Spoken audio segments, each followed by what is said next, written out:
Thank you, everybody, for coming out today. We have a big challenge this weekend versus Iowa. Second Big Ten game, first road game of the year. So excited about going on the road and a challenging environment and playing our best football. So every week we're trying to play our best football. So here's another opportunity to do just that. Any questions?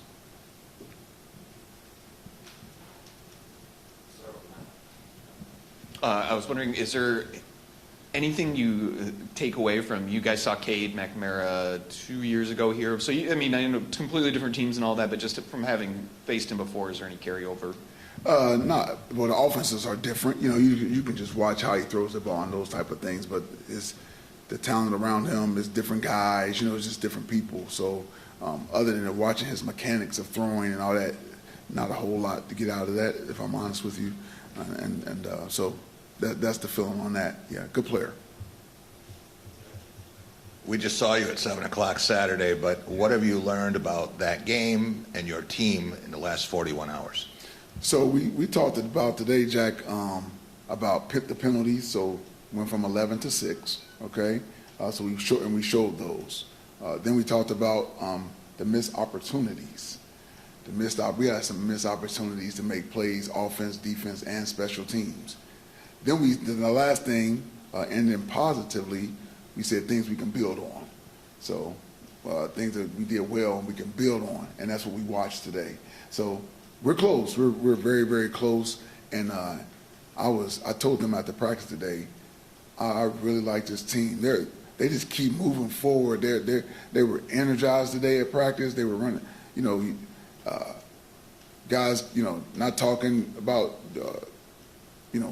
other things outside of football, just locked in on what we have to do for football-wise. What were some of those things you saw that you can build on and want to? Good. So interception.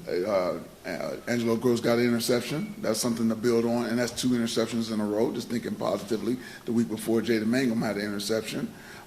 We showed where we were 1 block away from a huge kickoff return, and it was there.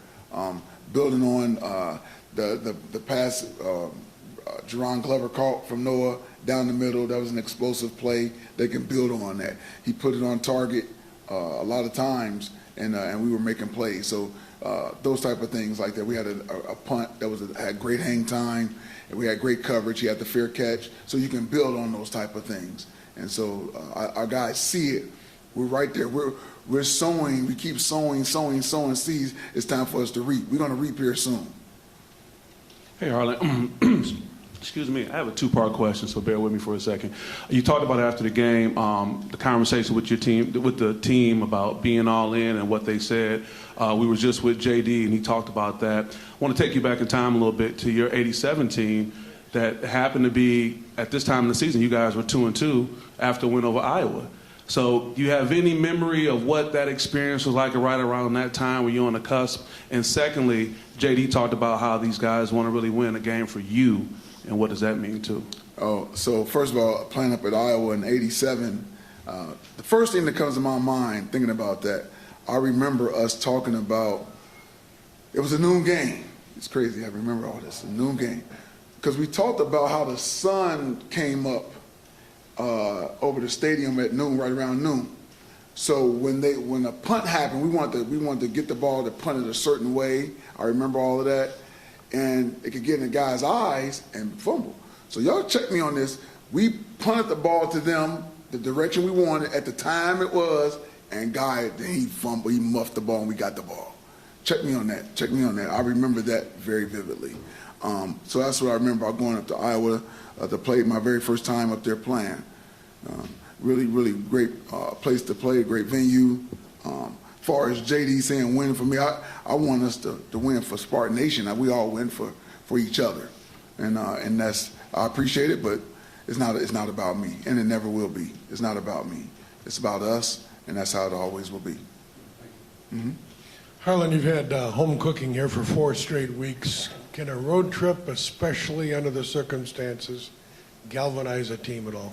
I think so. Not that we're preaching that, but I think so, Fred, because it's all we have is all we got right here. You know, we can come together closer. We flying up, you know, all on bus rides, then getting on the plane together. We're closer longer, if that makes sense. We're together around each other in a more intimate fashion on the road than you are a lot of times when you're at home. And so excited about this trip, this road trip to a very hostile environment. I told them, though, it's still 11 on 11. I mean, the fans are out there, but it's still 11 on, they're not playing. All right, so if you don't get caught up in that, then you're good. I always used to love to play on the road personally. So it should be a lot of fun, and we enjoy the atmosphere, enjoy Big Ten football for what it is. It's a one-time deal, meaning to play it, I know 4 or 5 years you can play, but it's a one-time, lifetime experience of playing college football. Enjoy it. Enjoy it. I'm also wondering, you know, the shock of a coach leaving is kind of old news to the players now, isn't it? I mean, do you sense they're still adjusting to new leadership, or is that in the past? I think it's in the past. You all heard JD up here, I think, earlier today, and you see them. That's how they all are. I mean, they've all accepted what it is for what it is, and have moved on and ready to go out and compete. And that's why I'm excited about this team. I told them today I love this team. I love this team. You know, guys could have said, I'm shutting it down, I'm done, and we haven't had any of that. And so I said, y'all are true Spartan dogs. That's what I told them today. That's y'all keep fighting through, keep pushing, and it's going to turn. This thing is going to turn. Harlan, you talked about some of the positives from Saturday's game. I was wondering, you know, defensively, specifically in the second half, you know, getting down 21-0, you know, the turnovers that put the defense in a bad situation. I guess more specifically what you saw defensively to build on, and, you know, going to Iowa where they had 76 yards, I believe, against Penn State. I saw a group of guys that started believing that, hey, we do have a good defense. They knew it at one time, but, you know, then got a little setback, I think, in their own minds. But as they kept playing on Saturday, they said, hey, we do have a good defense. I kept telling them when they came back from the sideline in the second half, I said, that's defense. That's defense. I just kept saying that. No, that's defense. We playing great defense. First, second down, third down, getting off the field. That's defense. And so they were excited about that, and still want to finish the game. Got to finish, but that is definitely something to build on. Harlan, over here. You played all three quarterbacks in the game, and I'm wondering when you looked at the film of those three guys, what did you see, and did what you see impact anything in terms of your plan for this week with those three guys? No, we're going to stick with how we have it right now with Noah being our quarterback. You know, you see the glaring things with the interceptions, but he put some balls on the money, man, where guys got to make those plays. And I like the nice run. I like him running a little bit personally. That's just me. All right, but we'll see if that can happen because he's fast. You know, so he can put pressure on the defense running the football as well. And then Caden came in and did his job and did what we asked him to do and try to come in and help us. And I thought it was good to get Sam in there and get some minutes and get a feel. So, but right now we're going to be status quo. If that changes, we'll let you guys know. There's been a lot of conversation about Jordan Hall and his leadership. For a true freshman to be able to step up and lead in that way during this time, what can you say about him and just maybe how he's been such a pivotal force in this? That's who he is. Like, so he was a 3-time captain at IMG. Just think about that. He was a 3-time captain at IMG. That's where all the stars go, right? And they all play down there. He's a leader. He's a natural-born leader, extremely intelligent. He understands. He cares, and that's what it is. That's what it is for him. That's just who he is as a person, a natural leader, and that doesn't mind speaking up, saying the right things and doing the right things. So we're excited that he's here with us and on our team and playing for us. You know, he did a good job out there as a true freshman playing on Saturday, and so did Chance Rucker as well. Can I follow up with something real quick with him? I mean, how important is that going to be as you go to a place like Kinnick Stadium to have a player like Jordan Hall? Very important. It'll be his first time, and like, you know, that's why I keep saying, I'm going to keep saying it's 11 on 11. It's 11 on 11 because it's going to be a night game up there. They have a great fan base. They do a great job with the crowd noise and all that kind of stuff, and just stay focused on 11 on 11. I think he can, but still it's a first-time experience going there, so you You look around a little bit, and then you got to be locked in and focused and go get the job done. Harlan, Iowa's offense for a couple of years has been struggling to score points. I'm just wondering where you sort of see maybe where some of their issues are, I guess, as far as you can go there. And also, just part of your message or your thinking this week, like, don't let us be the one that lets them heat up, or, do you see them on the cusp of turning a corner or making sure that, we're not the team they turn a corner on type of thing? I got you. First, I'm never going to tell you what I think their issues are. I don't know. They don't have issues. They're really, really good, right? But no, seriously, Coach Ferentz, who I know from back in Cleveland Brown days, is a great dude, great coach, great offensive line coach, and they pride themselves on running the football. And so we're going to have to be able to, stop the run. This is every week, stop the run, and then also control the passing game. We're going to put together a plan that we hope will allow us to do just that. You know what I mean? So we know they're a tough team, especially at home, and don't pay attention to what you've seen in the past. Each game is a new game and has a life of its own. So we're taking them very, very seriously. The last time we were up there, we got our butts kicked. So we're taking them very, very seriously. I guess as a coach, when a team's struggling in a certain area, does that sort of perk your ears up, though? Like maybe it's, they got to come off and turn things around. Does that become more, I guess, top of mind? Not necessarily. Because we're focused on ourselves, trying to just play well down after down, series after series. So we're just really about us trying to just play better football consistently, and that's where the focus is. Yeah. After 2 losses, I guess the natural instinct, from the outside is to make massive changes, wholesale changes. Sounds like you kind of want to stay the course. Why is that? Why do you want to maintain the status quo essentially? Because you see, like I said, the missed ops. You see we're that close. It's not like big old gap where, this guy needs to be out of here. This guy. You see it. You see it on film as you watch the film very closely. And so we're there. We're there. We just have to start making those plays as the games go on and do it consistently. And I like I said, you sow. Eventually, it's the time to reap the harvest. So we're going to reap the harvest here very, very soon. Harlan in the back, you've not been the guy everyone's kind of looking at for the past couple of weeks. I guess, do you feel like things have slowed down in your world a little bit, where you're now more in like a normal week-to-week operation at practice, especially? Yes, I'm getting, exactly right, getting more comfortable doing this. It is a change. It was a big change. And so just getting comfortable and it's doing it my way, doing it, being me. I can't be anybody else. I'm only Harlan Barnett, so that's how I have to operate. I'm not trying to operate like anybody else. And in doing so, I think with anything, you have to catch a rhythm. I've said this before.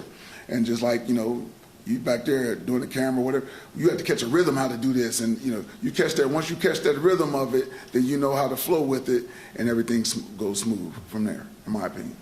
In that regard, Harlan, how much are you enjoying this? It's not a loaded question. You don't enjoy losing. But you've waited for this for a long time. How much do you enjoy coming to work and trying to get this thing right? I love it. I love it. And it's at, alma mater, and I love this place. I said that before, and anybody knows me knows that. So I'm loving it, Fred. We just got to get in and get some W's. But that's the focus, and that's the goal, to get it done and help these guys keep getting better and better and better. So, but I'm loving it. I really am. H, 2 things. You said Saturday that you hadn't had a chance to really see what happened on the fake punt, and then you had a shank punt, and you got to win special teams in situation. What happened on that fake punt? We had a guy that ran too far up the field. He's supposed to set it down, okay, and then the guy would have punted the ball. He saw that we were up the field. The guy gets pushed up the field that had that contained, and he took off for the run. So we had it. We saw it. It was planned. Guy, just discipline. So that was a discipline thing. Your first year here was Phil's senior season for George. What is it about his defense that allows them to be as perplexing to offenses, and how do they intercept so many passes in that zone? Well, that's pretty much all they do. So when it's all you do, you can lock in on people because you know all the adjustments. there's a saying I say, sometimes a coach can be having this defense or offense for that matter, but defense learning defense to defending offense. So they're defending offense because they know the defense by the back of their hand. So they're steady defending offense. They looking for different things. Certain formations mean this. Certain things, the quarterback doing this, or a certain lineman. They're looking for all that because the defense is like, hey, we doing what we do for the most part. And so I think that's what has made them very successful consistently throughout the years.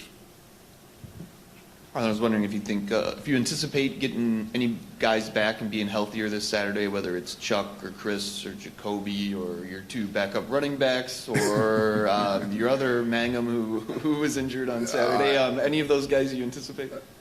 Day to day. But we should be getting some guys back, hopefully. Harlan, you just mentioned it, doing it your way. Can you elaborate on that a little bit? Some of the notable changes, notable differences?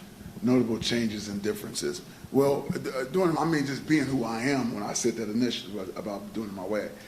I can't, I don't think, come in and just change up everything. We're in the midst of the season. So a lot of it I tried to keep as normal as possible. But I mentioned this before, like we pray after practice now. We used to do that with Coach Deed, so that's something that we do differently. We dress every player on home games. That's something that's a little different. We moved.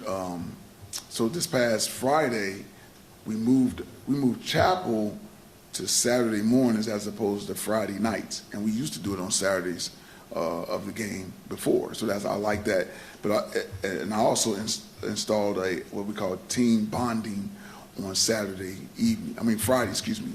evenings after dinner. Just like and have a speaker come in, and we had a speaker come in this week, and he did a great job, and we'll have somebody else come in and speak this week. So you get a combination of a Friday, Saturday deal. But that's just some of the things that I've done, but nothing too crazy where they feel like, what's going on? Where I changed the schedule up too much. Harlan, wondering why was Chance the guy that you guys went with in that spot, and how do you think he went, or how do you grade out in your evaluation of him in that first game? Absolutely. So he was the guy. Believe it or not, he was the guy going into the first game. Coach Salgado felt that good about him, and he's a talented young man. He ended up getting hurt the week of that first game, so it didn't work out for him to be the guy in there as the first guy. And then we just. After some injuries last week, we said we're going with him. Let's go, put him out there, and he did a good job. So now he just keep playing like that. Confidence grows, and he'll just keep getting better and better and better. But he's a really good football player, very talented, long, can run. He has to get a little bit stronger, but that'll come. And when he does, watch out. How much do you have to kind of balance, taking care of the goals in the here and now with also kind of setting yourselves up for the future, the program for the future? Well, like you said, the here and now is what we have to deal with. We're doing our best at, because if we handle here and now, that's going to help the future, obviously, right? So we have to just handle here and now and focus on that. As far as the future is concerned, when I hear you say future, I'm thinking recruiting, and you have to also balance that as well by continuing to let them know that guys are working hard. We're going to eventually make this thing happen, and then they'll feel comfortable, I think, with us getting on a roll and winning games and things like that. So that's when I think future. That's what I'm thinking. Other than that, it's all focused on the here and now. How about even choice of personnel, though? I mean, maybe getting some guys looks that you may want to see. Obviously, 2-3 years down the road. I got you. Whoever can help us win, that's what we're going to use. We're going to use whoever can help us win ball games. So everybody is wide open to being able to play, and that's the mindset. Any other questions for Coach? All right. Thank you, guys.